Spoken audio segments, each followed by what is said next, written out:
हमारी संस्कृति, हमारी पहचान। यज्ञ, योग, आयुर्वेद सदा रहे हमारे साथ। भारत के प्राचीन ग्रंथों एवं आधुनिक विज्ञान का दिव्य संगम, यज्ञ महिमा।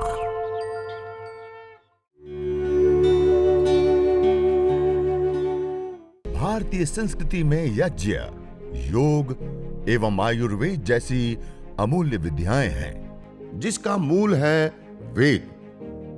इतिहास की ओर दृष्टि डालें तो भगवान राम, भगवान कृष्ण से लेकर राजा महाराजाओं, ग्रामवासियों व अरण्यवासी ऋषियों की कुटियों तक नित्य व नैमित्तिक यज्ञों का प्रचलन देखने को मिलता है।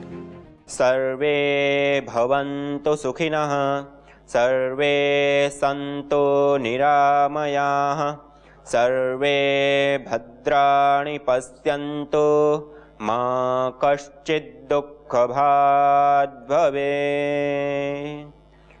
ओम शांति शांति शांति ओम। देवी शक्तियों की आराधना, पूजा, उपासना के साथ साथ चिकित्सा भी हमारी संपूर्ण हो जाती है। यह देवीय चिकित्सा पद्धति के माध्यम से, यज्ञ के माध्यम से, हवन के माध्यम से, अग्निहोत्र के माध्यम से। और कितनी ही मिनट लगती है?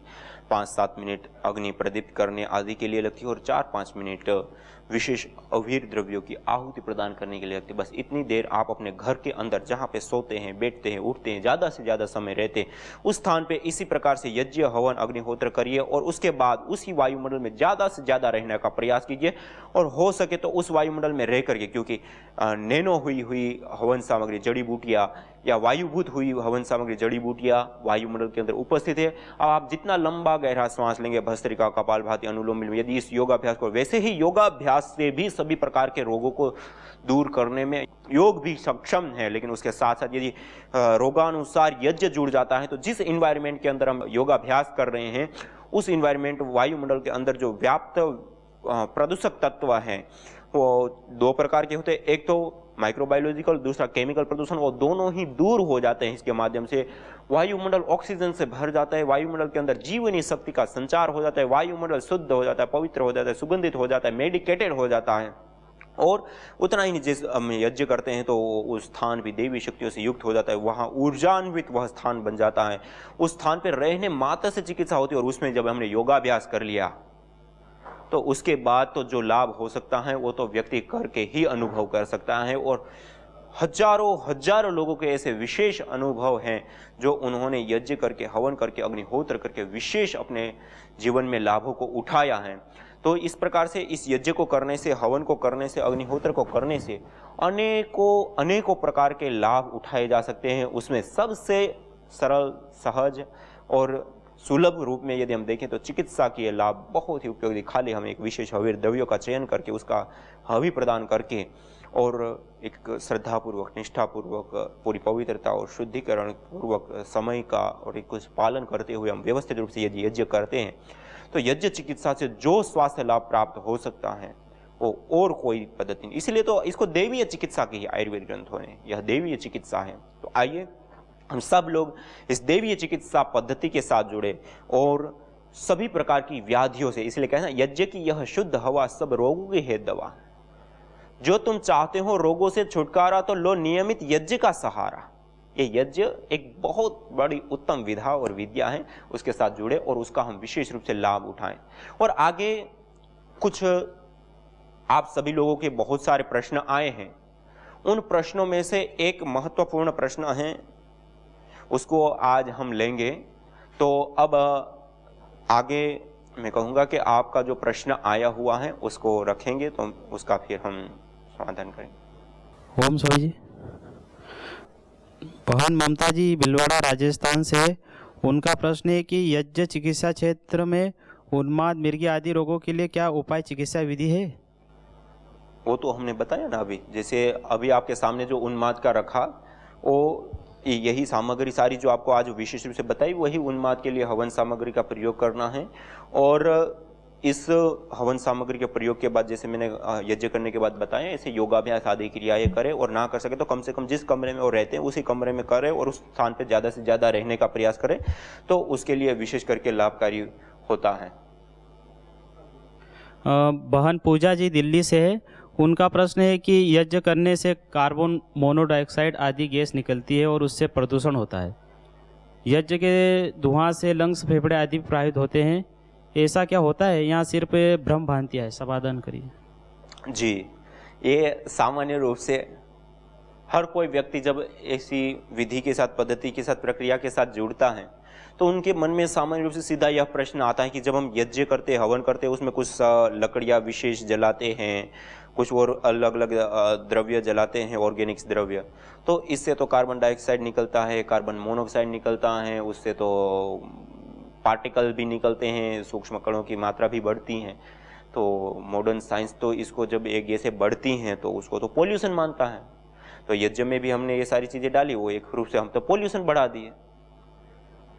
हर कोई सामान्य व्यक्ति का ये मन में प्रश्न उठता है, लेकिन वास्तविकता यह है कि जब हम इस यज्ञ अग्नि के अंदर जो विशेष हवीर द्रव्यों का जो हम चयन करते हैं, कोई भी चीज इस अग्निहोत्र में हम नहीं डालते, कोई भी चीज की हम आहुति नहीं देते। यज्ञ के लिए जो लकड़ी, संविधा हम प्रयोग करते हैं वो भी एक विशेष चयनित होती है, ना कि हर कोई हम प्रयोग कर सकते हैं। आम, पीपल, बरगद, गुलर, पलाश, पाकड़ से लेकर के मदार, तुलसी, एक कुछ ऐसी विशेष गोमय, एक कुछ ऐसी विशेष चुनी हुई संविधाएं, लकड़ियां हैं, उसका ही हम प्रयोग लेते हैं। और इन लकड़ियों के अंदर भी एक वैज्ञानिकता है या हमारे ऋषियों का विज्ञान छिपा हुआ है कि इन लकड़ियों के अंदर ही कार्बन की मात्रा कम होती है, इन लकड़ियों के अंदर ही ऑक्सीजन की मात्रा कम। देखो, कोई भी दहन होता है तो उस दहन के लिए उसको ऑक्सीजन की अपेक्षा होती है। यदि ऑक्सीजन नहीं है तो वहां पे आग जलेगी ही नहीं। तो कोई भी चीज को जलने के लिए वहां आवश्यकता होती है, अपेक्षा होती है ऑक्सीजन की। अब यहाँ पे ऑक्सीजन की जो उपस्थिति है, जब हम सामान्य रूप से कोई चीज जलाते हैं तो वहां पर ऑक्सीजन की मात्रा पूरी की पूरी डिपेंड होती है वायुमंडल के ऊपर। और यहाँ यज्ञ हम करते हैं, उसमें जिन संविधाओं को, लकड़ियों का हम चयन करते हैं, उन लकड़ियों के अंदर ही ऑक्सीजन की मात्रा इतनी बड़ी मात्रा में पाई जाती है कि हमें बाहर से ऑक्सीजन नहीं के बराबर लेने की आवश्यकता पड़ती है दहन के लिए। दूसरा, उसके अंदर ही ऑलरेडी कार्बन की मात्रा बहुत कम होती है। जब कार्बन की मात्रा बहुत कम होती है तो जब वो उसका दहन होता है तो कार्बन डाइऑक्साइड या कार्बन मोनोऑक्साइड आदि जो गैसें बनती है वो भी नहीं बनती। क्यों? क्योंकि कार्बन का ही अभाव है, बहुत न्यून मात्रा में बनती है। दूसरा, जब हम सामान्य रूप से जिसको पॉल्यूटेड गैसें मानते हैं या जिससे पॉल्यूशन होता है, जैसे हमने व्हीकल चलाया, कंपनी, फैक्ट्रियां आदि हमने चलाई, या इस प्रकार की और भी चीजें हम जब प्रयोग करते हैं तो वहां पे हम मृत ईंधन का प्रयोग करते हैं जिसके अंदर कार्बन की मात्रा बहुत मात्रा में पाए। कोयला, कार्बन, साफ कार्बन, सबसे अधिक कार्बन पाया जाता है उसके अंदर। या जो भी मृत ईंधन मानी जो दबा हुआ है, जो पहले से बहुत पहले चीजें दब चुकी और जो रूपांतरित हुई, वो सारे कहे जाते हैं मृत ईंधन। जो भूमि से निकाले जाते हैं, पेट्रोल, डीजल, कोयला, ये सारे के सारे ईंधन जिसको भूमि से निकाला। और एक होता है सजीव ईंधन, जो हम आम, पीपल, बरगद, गुलर, पलाश आदि की कुछ विशेष लकड़ियों का चयन करते हैं। ये जो मेरे सामने सामग्रियां रखी हुई है, जड़ी बूटियां रखी है, ये भी सजीव ईंधन है। एक प्रकार से इसके अंदर तो एक विशेष प्रकार के तेल, एक एक औषधि के अंदर एक विशेष प्रकार के तेल, एक विशेष प्रकार के ऑयल्स पाए जाते हैं। इसको जब आप अंगारों के ऊपर, आग के ऊपर डालते हैं, वो तुरंत ही वो ऑयल के कारण वो जल जाते हैं।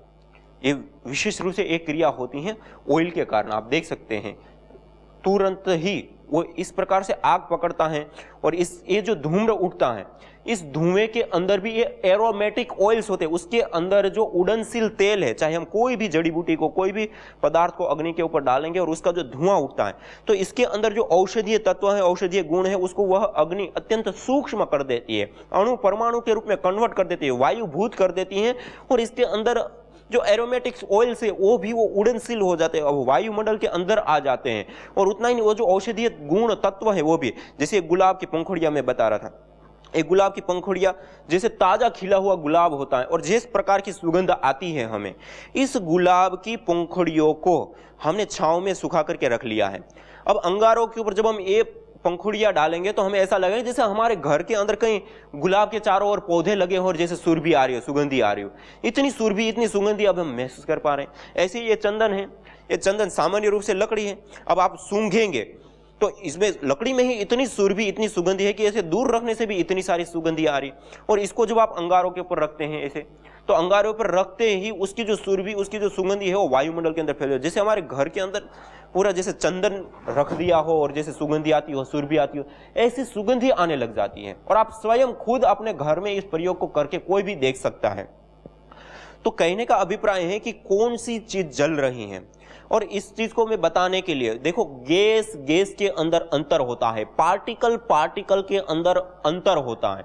यह सामान्य व्यक्ति नहीं जानता है, लेकिन मॉडर्न साइंस में भी, जैसे मैंने कणों की बात की थी, कोई भी चीज हम जलाते हैं तो कण निकलते हैं विशेष प्रकार के। वह जो कण विशेष प्रकार के वायुमंडल के अंदर आते हैं, PM 2.5 से भी छोटे से लेकर के 10 तक के, और भी बड़े हो सकते हैं, लेकिन ये सामान्य रूप से इसको नापा जाता है कुछ मशीनों के माध्यम से। तो यह जो पार्टिकल होते हैं वह जब वायुमंडल के अंदर आते हैं, तो मैंने कहा था कि जिस स्थान पे प्रतिदिन यज्ञ होता है वहां पे ऋणायन कणों की मात्रा बढ़ जाती है, और ऋणायन कण प्राधान्य वायुमंडल में रहने से हमें विशेष रूप से स्वास्थ्य लाभ होता है। एसिडिक बॉडी हमारी खत्म हो जाती है, ब्लड सीरोटिन की मात्रा कम हो जाती है, और अनेक प्रकार के रोगों से हमें निजात मिलती है, मुक्ति मिलती है। यह कार्य स्वाभाविक रूप से, सरल रूपता से, सहजता के साथ यह सिद्ध होता है इस यज्ञ के माध्यम से, हवन के माध्यम से। दूसरा, गैसें बनती हैं, कार्बन डाइऑक्साइड, कार्बन मोनोऑक्साइड, और भी बहुत सारी गैसें बनती है। वैसे कार्बन डाइऑक्साइड कोई पॉइजनिक गैस नहीं है। कार्बन डाइऑक्साइड से मनुष्य को कोई नाता नहीं होता है, कार्बन डाइऑक्साइड से मनुष्य को कोई हानि नहीं होती है यदि अत्यधिक मात्रा में बढ़ गई है उसको छोड़ करके। लेकिन सामान्य रूप से जो यज्ञ से उत्पन्न होती हैं उससे तो कोई हानि होने की कोई संभावना ही नहीं। दूसरा, हम जो व्हीकल चलाते, गाड़ी, मोटरसाइकिल आदि, उसमें जो कार्बन डाइऑक्साइड पैदा होती है, वहां पे जो ईंधन का दहन होता है वो एक दबाव के साथ दहन होता है, उसका पूरा दहन नहीं होता है इस कारण से। और दूसरा, उसके अंदर उसके साथ साथ कई सारे प्रकार की ऐसी गैसें और कई सारी प्रकार के ऐसे हैवी पार्टिकल्स भी निर्माण होता है, इस कारण से वो वायुमंडल प्रदूषित होता है। इसलिए कहा जाता है कार्बन डाइऑक्साइड, कार्बन मोनोऑक्साइड जो व्हीकलों से पैदा होता है उससे बहुत पॉल्यूशन होता है। जबकि हम यज्ञ करते हैं, हवन करते हैं, अग्निहोत्र करते हैं, उससे निकलने वाली कार्बन डाइऑक्साइड गैस भी यदि होती हैं, तो आज आधुनिक साइंस में भी यह सिद्ध किया है कि जो हम औषधियाँ, जड़ी बूटियाँ आदि हम अंगारों के ऊपर डालते हैं या रखते हैं, और इससे निकलने वाली जो विशेष प्रकार की जो एरोमेटिक ऑयल है, उड़नशील तेल है, वो उस कार्बन के साथ युक्त होकर के देशांतर को, अर्थात व्हीकल का काम कार्बन करती हैं, एक पदार्थ को एक जगह से दूसरी जगह पे औषधीय तत्वों को ले जाने के लिए, और वायुमंडल के अंदर वो व्याप्त रहते हैं। और आज चिकित्सा के रूप में भी कार्बन का विशेष रूप से जो लंग्स से संबंधित प्रॉब्लम, खांसी या और कई सारे ऐसे रोग हैं जिसमें विशेष रूप से कार्बन दे करके उसका ट्रीटमेंट, उनके फेफड़ों को जो है एक्टिव किया जाता है और उसका चिकित्सा ली जाती है। कार्बन कोई हानिकारक गैस नहीं, उसके माध्यम से ट्रीटमेंट। लेकिन यहाँ यज्ञ के माध्यम से जब कार्बन बनती है तो उसके अंदर एरोमेटिक ऑयल्स भी होते हैं, उड़नशील तेल भी होते हैं, उसके अंदर कई सारे मेडिकेटेड कण भी उसके साथ जुड़े होते हैं, और वह जब इनहेल होती हैं तो उससे विशेष रूप से हमें स्वास्थ्य लाभ प्राप्त होता है, विशेष रूप से हमें आरोग्य प्राप्त होता है। और हमने भी यहाँ रिसर्च करके भी ये पाया है, और विदेशी भी कई सारे लोगों ने इस प्रकार की रिसर्च करके सामने रखा है कि जब यज्ञ से निकलने वाली कार्बन या धुआं जो भी है उसको यदि हम इनहेल करते हैं तो मस्तिष्कीय रोग जितने भी हैं, मस्तिष्कीय रोग जितने भी हैं, उन डिप्रेशन, स्ट्रेस, तनाव, अपस्मार, मिर्गी से लेकर अनेक प्रकार के रोग, उन रोगों को ठीक करने के लिए मॉडर्न साइंस में जितनी भी औषधियां, दवाइयां दी जाती है, उन दवाइयों की अपेक्षा सबसे ज्यादा शीघ्रता के साथ कार्य करने वाली यह धुनी, यह धुआं होता है जो यज्ञ के माध्यम से प्राप्त होता है। और उसके अंदर अंतर होता है। एक चीज हम धुआं देख करके ही धुआं है ऐसा ना माने, धुएं के अंदर अंतर होता है उसके रॉ मटेरियल के आधार पे। जैसे गुलाब की ये पंक्ति मैं एक उदाहरण के लिए आपको बताना चाहता हूं कि जैसे गुलाब प्राकृतिक रूप से एक हमारे सामने खिला और उसको सूंघे तो कितनी सौमनस्यता होती है उसके अंदर, हमारा मन तुरंत शांत होता है, आह्लादित होता है, गुड हार्मोन्स बनते हैं, उससे स्ट्रेस, तनाव, डिप्रेशन आदि दूर होने लगते हैं गुलाब की गंध को लेने से।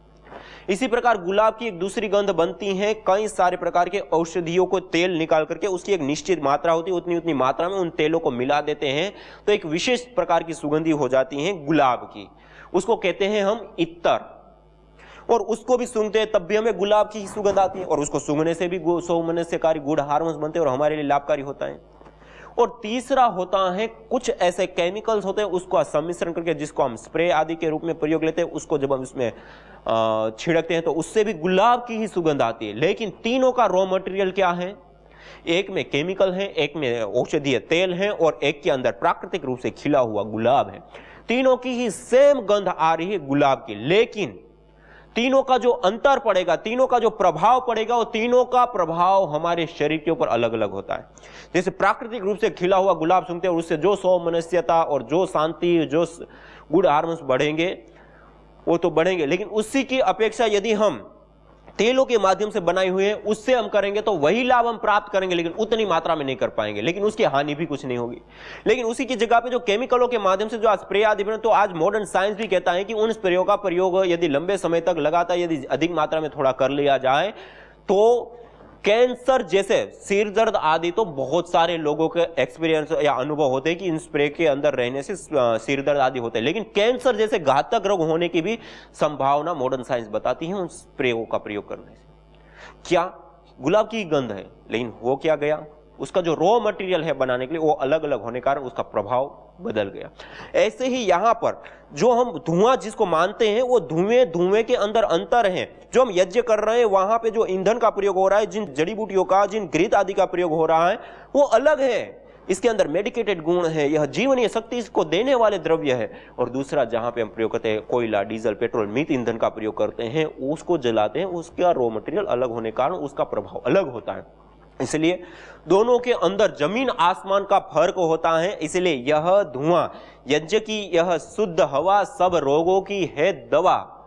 जो तुम चाहते हो रोगों से छुटकारा तो लो नियमित यज्ञ का सहारा। हमारी ऋषियों ने प्राचीन काल से ही जो इस यज्ञ को एक विशेष रूप से चिकित्सा की प्रभाव के रूप में जो देखा है, वो सामान्य केवल कल्पना नहीं अपितु एक उत्तम चिकित्सा पद्धति के रूप में देखा है। और इसके माध्यम से हमारी चिकित्सा होती है, हमारी ट्रीटमेंट होती है। बहुत सारे लोग घर में भी परेशान होते हैं कि हम घर में यज्ञ करेंगे तो हमारा घर, छत काली हो जाएगी, घर काला हो जाएगा।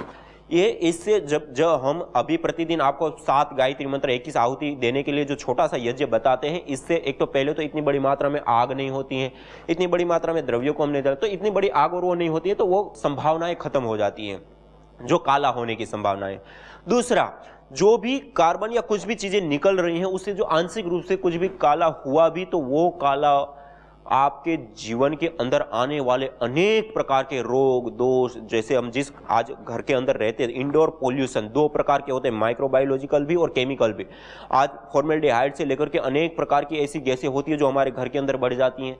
और आज हमारे खिड़की दरवाजे सब बंद गए, ऐसे लग गया, पूरा पैक है, अब हम उसी के अंदर श्वास घूंट रहे हैं, उसी को ले रहे हैं और उसी में रह करके आज कैंसर की सबसे बड़ी वजह है कोई तो वही है कि हम एक ही वायुमंडल के अंदर लंबे समय तक श्वास लेते हैं और उसी में घूंटते रहते हैं और ऑक्सीजन की मात्रा उस वायुमंडल के अंदर फिर कम हो जाती है और उसके कारण से हमें कैंसर जैसे घातक रोगों की विशेष रूप से उपहार मिलते हैं, मानी जीवन को नरक बनाने जैसा कार्य करते हैं। और जब हम यज्ञ करते हैं, हवन करते हैं, तो इससे वायु गर्म होती है, ऊपर उठती है तो घर से बाहर निकलते हैं, बाहर की ताजी वायु घर में आती है और जो विशेष हवीर द्रव्य हमने आहूत किया वह विशेष हवीर द्रव्य भी उस वायुमंडल के अंदर व्याप्त हो जाते हैं और उस वायुमंडल का शोधन करते हैं, उस वायुमंडल के अंदर व्याप्त हानिकारक गैसों को दूर करने का कार्य करते हैं। और उसके साथ साथ जो बैक्टीरिया, वायरस, फंगस, आज हमारा घर सूर्य की किरण भी हमारे घर में नहीं आती है और अनेक प्रकार के बैक्टीरिया, वायरस, फंगस पनपते हैं और उसी के बीच में खाना पकाते हैं, उसी के बीच में खाना खाते हैं, उसी के बीच में आराम करते हैं, शयन करते हैं और वही बैक्टीरिया से हमें इन्फेक्शन हो जाते हैं और हजारों प्रकार की बीमारियां। और हमने सैकड़ों परिवारों को देखा है जिन्होंने अपने घर में प्रतिदिन यज्ञ अपनाया है और घर में प्रतिदिन यज्ञ करने से उनके घर में 5 साल 10 साल और एक डॉक्टर नवनीत छत्तीसगढ़ में 30 साल का रिकॉर्ड है कि 30 साल से प्रतिदिन सुबह और शाम घर के अंदर इस प्रकार से छोटा सा यज्ञ करते हैं। 30 साल में 1000 रुपये भी उनका मेडिकल खर्च नहीं है। इससे बड़ी उपलब्धि और क्या हो सकती है? यदि हमारा घर थोड़ा सा काला हो गया तो क्या हो गया, लेकिन ये स्वास्थ्य लाभ, आरोग्य लाभ, और ये स्वास्थ्य लाभ से कितने पैसों का बचाव, कितना मतलब सुख का स्थिति, और ये सब तो बात छोड़िए, जो मनस्यता आपको मिलेगी, जो मानसिक शांति आपको मिलेगी, वो इसके अलावा और कहीं ऐसी मानसिक शांति प्राप्त करने का और बढ़िया जरिया और कहीं नहीं है। इसलिए यह यज्ञ, हवन, अग्निहोत्र केवल हमारी छत थोड़ी बहुत काली हो जाए, हमारी दीवार थोड़ी बहुत काली हो जाए तो उसके कारण हम नहीं करते हैं, तो हम अपने जीवन में बहुत बड़ी हानि उठा रहे हैं। तो हम ऐसे छोटे से यज्ञ को, हवन को अपना करके और अपने घर को दिव्य ऊर्जाओं से। होत्री सदनम हरितम हिरण्ययम, हमारे वेदों ने कह दिया कि जिस घर में प्रतिदिन यज्ञ होता है वह घर हिरण्यमय हो जाता है। उस घर में देवीय शक्तियों का वास होता है। उस घर में रहने वाला कभी बीमार नहीं हो सकता। उस घर में रहने वाला सुख, शांति, समृद्धि, सद्भावना और अच्छाइयों से, धन समृद्धि से भर जाता है उसका घर। इससे बढ़िया और क्या हो सकता है। तो आइए ऐसे दिव्य यज्ञ, भागवत कार्य, श्रेष्ठतम कर्म यज्ञ को अपनाएं और अपने जीवन को भी और इस जगत को भी सुंदर बनाएं। आज इतना ही। इसी के साथ आप सभी योगी, याज्ञिक, साधक भाई बहनों को मैं बहुत बहुत प्रणाम करता हूं कि आप इतने लंबे समय से इस यज्ञ चिकित्सा और प्रशिक्षण शिविर में जुड़े हुए हैं और ये यज्ञ चिकित्सा के अनेकों लाभ आप उठा पा रहे हैं। और हम सब लोगों को मिलकर के परम पूज्य श्रद्धेय स्वामी जी महाराज, परम पूज्य श्रद्धेय आचार्य श्री की असीम कृपा के कारण हम सब लोगों को इस यज्ञ रूपी अमोघ विधा के साथ जुड़ने का और उसका लाभ उठाने का अवसर मिल रहा है। उन ऋषियों को प्रणाम करते हुए, उनको नमन करते हुए आज का सत्र को हम यहीं विराम देते हैं। ओम शांति शांति शांति। ओम। यज्ञ अस्थमा से लेकर कैंसर जैसे जानलेवा रोगों से बचाने के साथ ही तनाव, अनिद्रा व अवसाद आदि मानसिक रोगों को दूर कर शांति व सौमनस्य प्रदान करता है। यज्ञ से विषैली गैसों में भारी मात्रा में कमी आती है व जानलेवा बैक्टीरिया, वायरस, फंगस आदि नष्ट होते हैं एवं रेडिएशन को भी कम करता है। यज्ञ भूमि की उर्वरा शक्ति एवं फसलों में एक्टिव कंपाउंड को बढ़ाता है तथा रोगों की रोकथाम भी करता है। यज्ञ कृषि से उत्पन्न अन्न, फल आदि उत्तम पोषक तत्वों से युक्त एवं स्वादिष्ट होते हैं। यज्ञ उत्तम वर्षा करने वाला तथा जलाशयों का शोधन करने वाला होता है। यज्ञ जड़ एवं चेतन दोनों में सात्विकता का संचार करता है। यज्ञ जहां भौतिक ऐश्वर्य एवं पुण्यों को प्रदान करता है, वहीं आध्यात्मिक जीवन में मानवीय चेतना का उत्कर्ष करके अतिमानस चेतना की ओर अग्रसर करता है। यज्ञ भारतीय संस्कृति की मुकुट मणि है, प्रतीक है, मूल है। मानव जीवन के हर पहलू के साथ यज्ञ जुड़ा हुआ है। चाहे वह संस्कार, चाहे पूजा पाठ या फिर पर्व से लेकर हर शुभ अशुभ अवसरों में भी यज्ञ करने की सार्वभौमिक, वैज्ञानिक एवं पंथ निरपेक्ष पावनी परंपरा रही है। आइए हम संकल्प लें, संसार के श्रेष्ठतम कर्म यज्ञ को अपनाएं। पिंड और ब्रह्मांड में संतुलन कायम करने वाले यज्ञ को अपने जीवन का अभिन्न अंग बनाएं एवं प्रकृति मां के प्रति अपने ऋणों को अदा करें। विश्व स्वास्थ्य का एक नारा, यज्ञ से होगा जग उजियारा।